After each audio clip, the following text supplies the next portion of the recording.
Hey,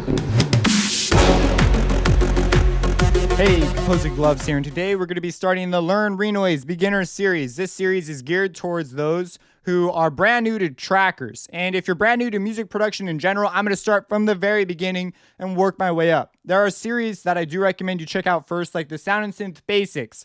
Highly recommend you look at that because I'll be saying some terms you may never have heard before, and I'm going to just say them as if you know what they mean. So go check out that. If you have questions, though, just drop them in the comments. Like, people will help you. We all help each other.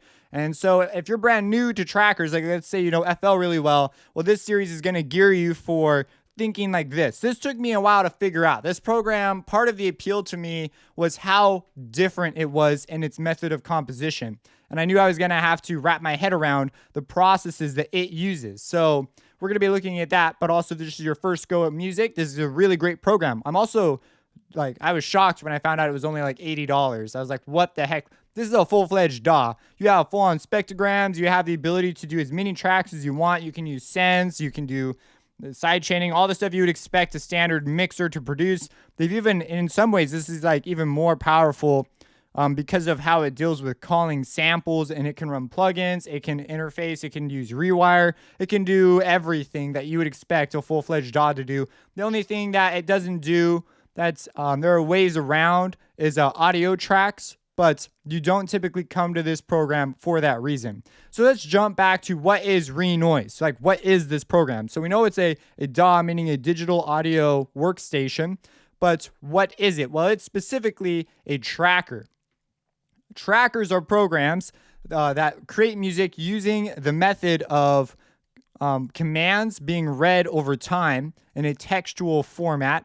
And then I'm not even sure if that's proper, textual, in a text format. And so it reads commands, like we could put down some commands. It's going to read these over time. And this by itself doesn't create any sound. The way you get your sounds are you load up things that create sound over here. So you can load up audio plugins. You can load up, which is just software that runs sound. And then you could load up pre-recorded sounds, which are known as samples, all those sorts of things. You can load them up there, and then you will get your sound by telling it these sounds to play back in specific ways using these here note columns. And we're going to talk about this stuff a little bit later. But it's a very interesting way of sort of looking at things. And there's a lot of workflow enhancements that this particular program has. So a tracker, they're called trackers because the first program, I think this was like one of the first programs to ever really be a computer program to make music, was called Ultimate Sound Tracker. I believe that was its name. And then later on, really famous versions of this program came up, but it used this method and so it used this method of composition. And then after that, any program that used these sort of instruction columns would now be called trackers. That's just the name. So we have sort of different branches. So you have the kind of a program where you write out music on a grid, and then it reads it over time, a piano roll, and that's called a nonlinear editor. And then we also have a standard notation editor. That's a program where you'd write in music via sheet music, think like Finale, Notion. The nonlinear editor would be like FL, Ableton, Cubase. Cubase is a hybrid. It actually could do both. And then you have a tracker. They actually offer Redux as well, and I believe almost all the commands are the same in Redux. So you could pretty much follow along here and get the ideas of the workflow and how things work. But I'm gearing it for Renoise. I don't own Redux. I own Renoise. So I'm not sure how things sort of meld together. But I know that they're very, very intertwined. It's almost like having Renoise in your DAW as a plugin. So you can bring the tracking environment anywhere you want to go. So, okay, so that's what Renoise is. And as we get into this, we're going to be looking at how it works, what are its functions and features. There are some advantages to looking at things this way. So one of the big advantages, one that really surprised me, was the production of old school music was often done in a format like this. But they also offer you the ability to do very strange things. For example, here I've loaded up a sample, and we'll talk about this in detail later. And if I go to my sample tab, I see there it is. And if I play it, so it's like, cool. But you're able to do very strange things. You can say, play here, then play here, then play here, then play here. And then you can tell it to do it very fast and in unique ways. What are you talking about, Mr. Gloves? I'm talking about this. Let's put down a note. And we'll put down a special command called retrigger. So right now, it's playing back fine. But if I put down a re-trigger command, I can make it re-trigger at the beginning. And this has a particular side effect upon the audio. Check it out. Let's put down another, one more. It's like, whoa, that's really weird. It gets even weirder if instead of using the re-trigger command, we use the slice command. These are just examples. So I'm not trying to like overwhelm you or anything. I just want to show you some unusual things it does. See, that's like strange. And you can also do very handy things like we could do something like this. So you see, it's re-triggering back to a point in the sample and then playing from there, and it creates this.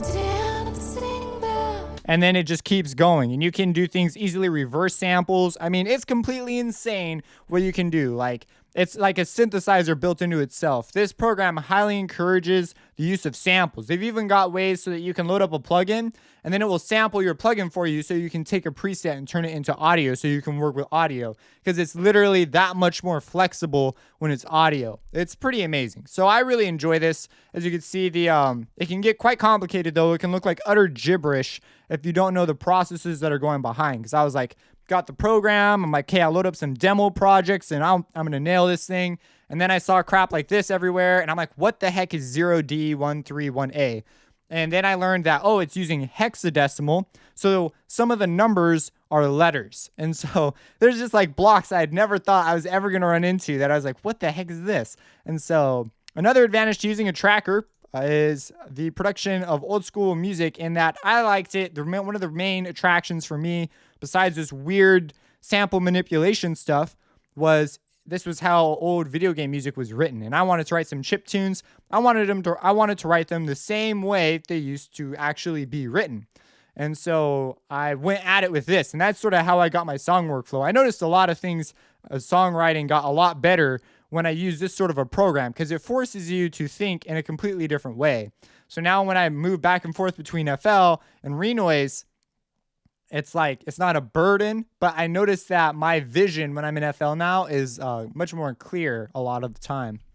So we're going to jump into this. If you have any questions about this, let me know. Again, I have series, the digital audio basics and sound and synth basics are the ones that I would recommend you start with. Digital audio is less important. Sound and synth is very important because that just covers general material. I've also got a mixing one and a critical listening one if you want some extracurricular things so that you can get more into the philosophy of what we're doing here.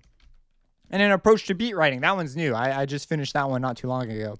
So yes, if you have any questions about these things, let me know. Subscribe. Support me on Patreon. It allows me to make more content like this and be more detailed and continue to pursue my passion of sharing information on the internet. And have a blessed day.